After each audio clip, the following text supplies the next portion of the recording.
Bob Marley yibukwa uyu munsi kubera ko aribwo yapfuyeho. Ngiye kumukubwiraho. Robert Nesta Marley, professionally known as Bob Marley, was born on 6th of February in 1945. He passed away on 11th of May in 1981. He was a Jamaican singer, songwriter, and guitarist.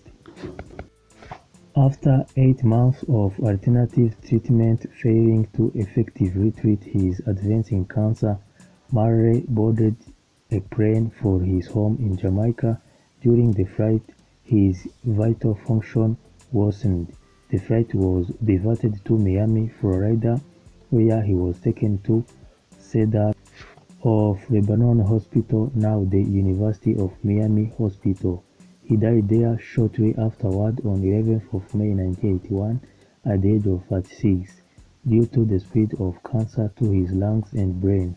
Marley's final words to his son Ziggy Marley were, "On your way up, take me up. On your way down, don't let me down."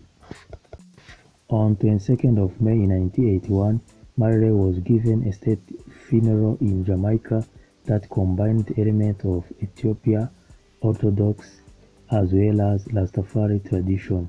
He was buried in chapel near his birthplace in 9 Mile. Marley's casket contained his red Gibson Les Paul guitar, a Bible opened at Psalm 23, and a stack of cannabis placed there by his widow Rita Marley. Prime Minister Edward Seager delivered the final funeral eulogy to Marley, saying, "His voice was omnipresent, cry in our electronic world. His sharp features, majestic look, and prancing style, a vivid etching on the landscape of our minds." Bob Marley was never seen. He was an experience which left an indelible imprint with each encounter. Such as man cannot be erased from the mind, he is a part of the collective consciousness of the nation. Barakubwira ko Bob Marley kubera indwara ya kanseri nyuma y'amezi 8 abonye ko adashobora gukira, yafashe indege ariko iza yerekeza muri Jamaica. Iyo ndege igeze hagati iza guhindura icyerekezo kubera ko yari ameze nabi, bamujyana Florida, Miami, Leta Zunze Ubumwe za Amerika, mu bitaro byitwaga Cedar bya Lebanon Hospital, ariko ubu byahindutse ibitaro bya kaminuza ya Miami cyangwa University of Miami Hospital. Muri ibyo bitaro niho yitabiye Imana afite imyaka 36. Amagambo ye ya nyuma yabwiye umuhungu we Ziggy Marley, yaramubwiye ati, "Ku rugendo rwawe nuramuka uri gutera imbere, nanjye uzanjyane hejuru, nuramuka ugiye hasi ntuzatume nanjye nikubita hasi." Akaba yarashyinguwe tariki 21 z'ukwa gatanu mu 1981 Jamaica, aho akomoka. Umuhango yakozwe harimo iy'idini y'Aba-Orthodox yo muri Ethiopia ndetse n'iyo muri Rastafari. Aho bamushyinguye bahashyize Bibiliya ifunguye iri mu Byahishuwe umurongo wa 23. Umugore we Rita Marley ahashyira na cannabis cyangwa urumogi. Minisitiri w'intebe wari uriho icyo gihe muri Jamaica witwa Edward Seager yavuze ijambo rya nyuma, aravuga ati, "Uyu yari umuntu w'intwari. Umuziki we wadukoraga mu mutwe ndetse no mu mitima. Umuntu nk'uyu amateka yakoze ntazigera asibangana, yaba no mu murage w'igihugu cyacu cya Jamaica." Bob Marley was born in 9 Mile, Jamaica. He began his career in 1963 after forming the group Teenagers with Peter Tosh and Bonnie Wailers, which became the Wailers in 1965. They released their debut studio album, The Wailing Wailers, which included the single One Love.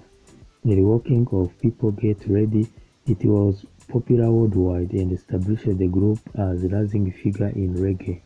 The Wailers released 11 more studio albums and after signing to Island Records, changed their name to Bob Marley and the Wailers. While initially employing louder instrumentation and singing, they began engaging in rhythmic-based song construction in the late 1960s and early 1970s, which coincided with Marley's conversion to Rastafari. Around this time, Marley relocated to London and the group embodied their musical shift with the release of their album The Best of the Wailers in 1971. Bob Marley and the Wailers began to gain international attention after signing to Ireland and touring in support of album Catch a Fire and Burning, both released in 1973. Following their disbandment a year later, Marley carried on under the band's name. The album Natty Dread, released in 1974, received positive reviews. In 1975, following the global popularity of Eric Clapton's version of Marley's I Shot the Sheriff, Marley had his international breakthrough with his first hit outside Jamaica live version of No Woman No Cry from the live album. This was followed by the breakthrough album in the United States, Rastaman Vibration, released in 1976, which reached the top 50 of Billboard Soul chart. A few months later, Marley survived an assassination attempt at his home in Jamaica, which was believed to be politically motivated. He permanently relocated to London, where he recorded the album Exodus, which incorporated elements of blues, soul, and British rock, and had commercial and critical success. In 1977, Marley was diagnosed with acral lentiginous melanoma. He died in 1981, shortly after baptism into the Ethiopian Orthodox Church.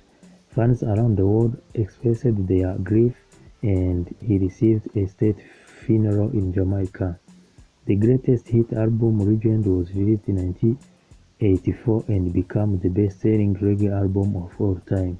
Marley also ranks as one of the best-selling music artists of all time with estimated sales of more than 75 million records worldwide. In February 1981, 3 months before his death, Marley was honored with a designated Order of Merit, Jamaica's highest honor related to people involved with the either art, literature, or Bob Marley was born on 6 February 1945 at the farm of his maternal grandfather in 9 Mile, St. Anne Parish, colony of Jamaica, to Narva Sinclair Marley and Cardinal Malcolm. Narva was a white Jamaican of Welsh ancestry born in Clarendon Parish. His cousin claimed that the Marley surname had Syrian Jewish origins. However, this is speculative and not conclusive and was refuted by Marley's biographer.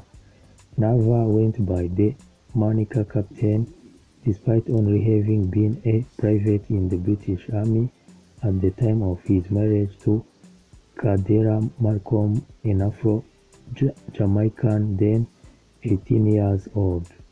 Narva was supervising a subdivision of land for war veteran housing and he was about 64 years old at the time of Bob Marley's birth. Narva, who provided little financial support for his wife and child, and rarely saw them, died when Marley was 12 years old. Some sources state that Marley's birth name was Nestor Robert Marley, with a story that when Marley was still a boy, a Jamaican passport officially reversed his first and middle names because Nestor sounded like a girl name. Marley's maternal grandfather, Omaria, known as Miar, was a nearly musician influence on Marley. Marley began to play music with Neville Livingstone, later known as Bunny Wailers.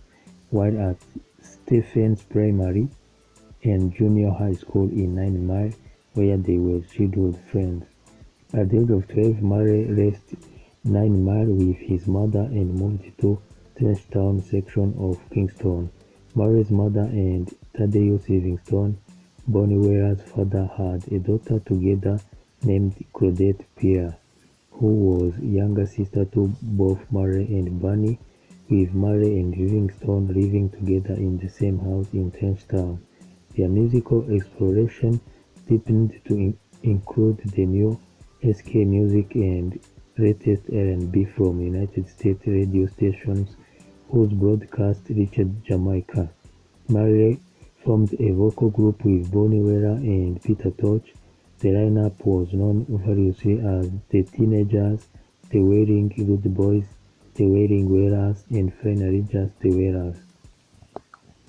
Joe Higgs, who was part of the successful vocal of Higgs and Wilson, lived nearby and encouraged Marley. Marley and the other did not play any instruments at this time and were more interested in being a vocal harmony group. Higgs helped them develop their vocal harmonies and began teaching Marley guitar. Marley's mother later married Edward Booker, a civil servant from the United States, giving Marley two half-brothers, Richard and Anthony. In February 1962, Marley recorded 4 songs: Charge Not, One Cup of Coffee, Do You Still Love Me, and Terror, at Federal Studio for local music producer Leslie Kong. 3 of the songs were released on Beverly's, with One Cup of Coffee being released under the pseudonym Bob Marley. In 1963, Bob Marley, Bunny Wailer, Peter Tosh, Jr., Braithwaite, Beverly Kelso, and Cherry Smith were called the Teenagers. They later changed the name to the Wailing Rude Boys, then to the Wailing Wailers, at which point they were discovered by record producer Coxsone Dodd, and finally to the Wailers. Their single "Simmer Down" for the Coxsone label became a Jamaican #1 in February 1964, selling an estimated 7,000 copies. The Wailers, now regularly recording for Studio One, found themselves working with established Jamaican musicians such as Ernesto Ranglin, the keyboardist Jackie Mito, and saxophonist Roland Alfonso. By 1966, Braithwaite, Kelson, and Smith had left the Wailers, leaving the core trio of Bob Marley, Bunny Wailers, and Peter Tosh.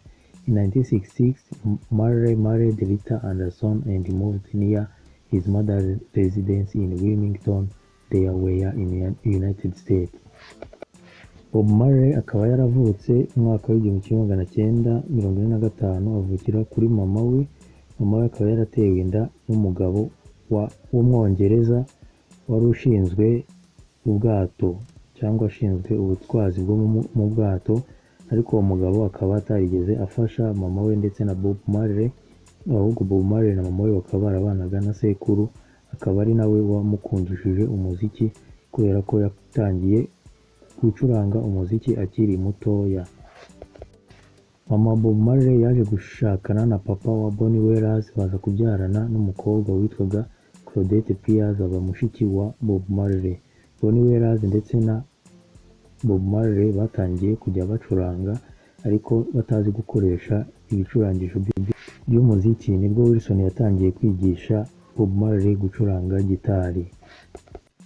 Nibwo batangiye itsinda baryita Teenage Boys, ubundi riza kuvamo The Wailers, nyuma riza kwitwa Bob Marley and the Wailers.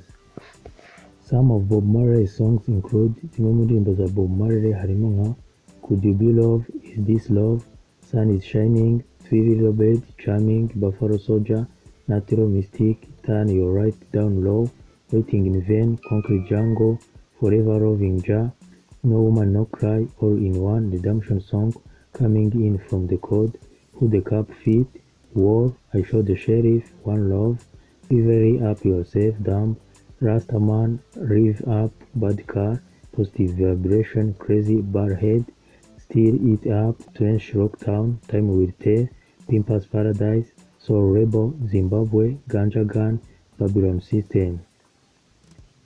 His albums include zimwe muri alubumu ze harimo Natty Dread, Exodus, Uprising, Live, Kaya, Survival, Live in Germany, 40 Golden Master, Robert Nesta, Rastaman Vibration, Pop Legend, Babylon Bass, The Best of the Whalers, Legendary, Midnight Lover, One Love, Get Up, Stand Up, Bob Marley and Friends, Trench Town Rock, Love Songs, Catch a Fire, Kinky Reggae, The Complete Boston Music, Bob Marley with Me, Lion of Zion, The Bob Marley, More of Bob Marley. This was what you needed to know about the legend Bob Marley. Thank you for your time. Don't forget to like and subscribe. If you have any suggestion or recommendation, write the comment. Thank you. Have a nice day. Ibi nibyo wakamenye ku buzima bwa Bob Marley.